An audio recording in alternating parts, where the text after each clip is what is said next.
एक बार किराना की दुकान कर लेने के बाद उस दुकान को लंबे समय तक प्रॉफिट के साथ चलाए रखने के लिए जिस चीज़ की सबसे ज़्यादा ज़रूरत होती है वो है पैसा।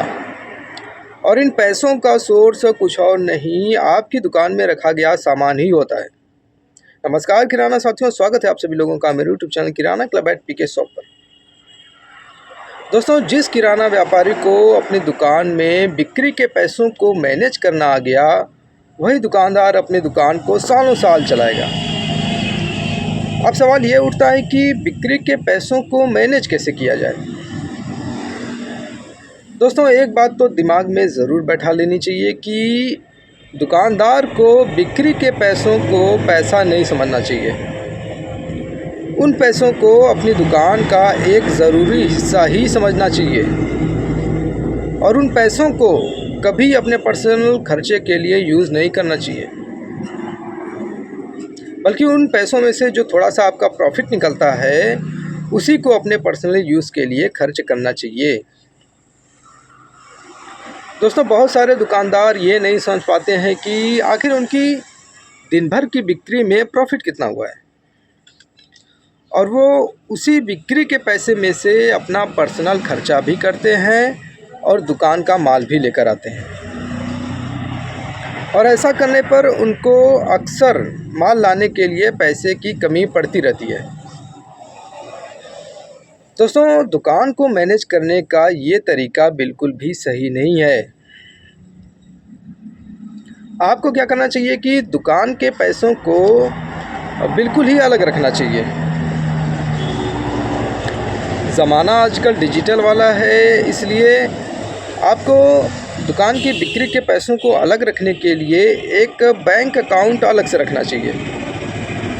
दोस्तों, हर दुकानदार को अपने पास दो अलग अलग बैंकों के दो अकाउंट ज़रूर रखना चाहिए, जिसमें से एक अकाउंट से वो अपने दुकान का लेन देन रखें और दूसरे अकाउंट में जो दुकान का प्रॉफिट निकलता है उसको रखें। और उसी अकाउंट से जिसमें कि आप दुकान का प्रॉफिट रखते हैं उसी से अपना पर्सनल खर्चा देखें। इससे क्या होगा कि आपका जो दुकान का पैसा है वो बिल्कुल ही अलग रहेगा। दोस्तों, अगर आपके पास दो अलग अलग बैंकों की सुविधा नहीं हो पाती है तो कम से कम अपने पास दो अलग अलग मनी बैग ज़रूर रखिए, जिसमें कि एक बैग में अपना बिक्री का पैसा रखिए और दूसरे बैग में अपना जो दुकान से प्रॉफिट निकलता है उसको रखिए। दोस्तों, कभी कभी क्या होता है कि मान लीजिए कि आपकी दुकान में 6,000 रुपये की बिक्री हुई है, लेकिन अगले दिन जो माल लेकर आना है उसमें आपका केवल 4,000 रुपया ही खर्च हुआ है। यानी कि जो 2,000 रुपया बच गया है दुकान का पैसा, उसको आप उसी दुकान की बिक्री वाले बैग में रख दीजिए। फिर कभी क्या होगा कि मान लीजिए कि 3,000 रुपये का ही बिक्री हुआ है, लेकिन अगले दिन आपको माल लाने के लिए 5,000 रुपये की ज़रूरत है, तो जो आपने पहले 2,000 रुपया रखा हुआ था दुकान के बैग में वो आपको उस दिन काम दे देगा। दोस्तों, अगर आप नए नए किराना दुकानदार हैं तो आपको ये समझने में थोड़ी परेशानी होगी कि आपके दिन भर की बिक्री में प्रॉफिट कितना हुआ है। तो इसके लिए मैंने एक वीडियो अलग से बनाई हुई है, आप जाके उसको मेरे चैनल पर देख सकते हैं।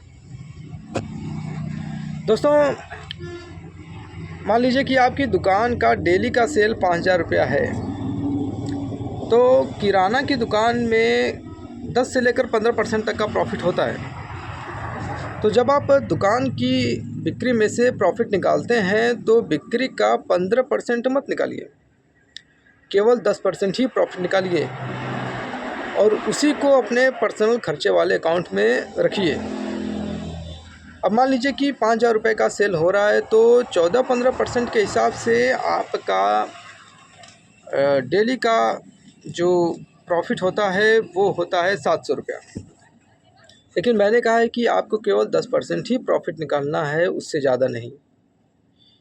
यानी कि आपको केवल 500 रुपया ही दुकान से निकाल कर अपने पर्सनल खर्चे वाले अकाउंट में रखना है। मतलब कि आप रोज़ 200 रुपया एक्स्ट्रा दुकान के अकाउंट में छोड़ रहे हैं। अब ये एक्स्ट्रा पैसा क्यों छोड़ा जाता है दुकान के अकाउंट में?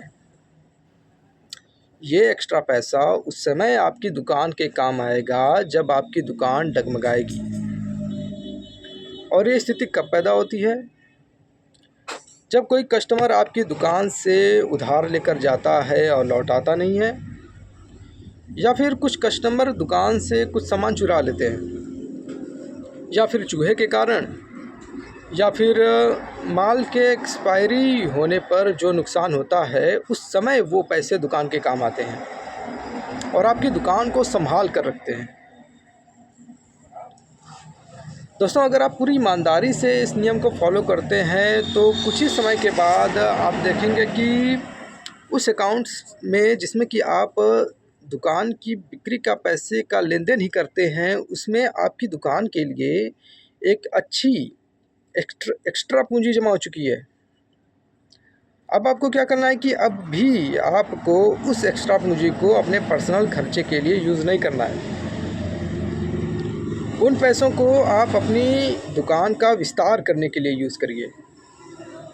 जैसे कि कुछ रैक और बनवा दीजिए दुकान के लिए, या फिर कुछ और अलग तरह का माल भी ला कर रखिए दुकान में, या फिर लाइटिंग की व्यवस्था बढ़िया कर दीजिए। इस तरह से ही आप अपने बिक्री के पैसों को मैनेज करिए। तो दोस्तों, इस वीडियो में इतना ही। अगर वीडियो पसंद आए तो वीडियो को लाइक करिएगा और मेरे चैनल को ज़रूर सब्सक्राइब करिएगा। धन्यवाद।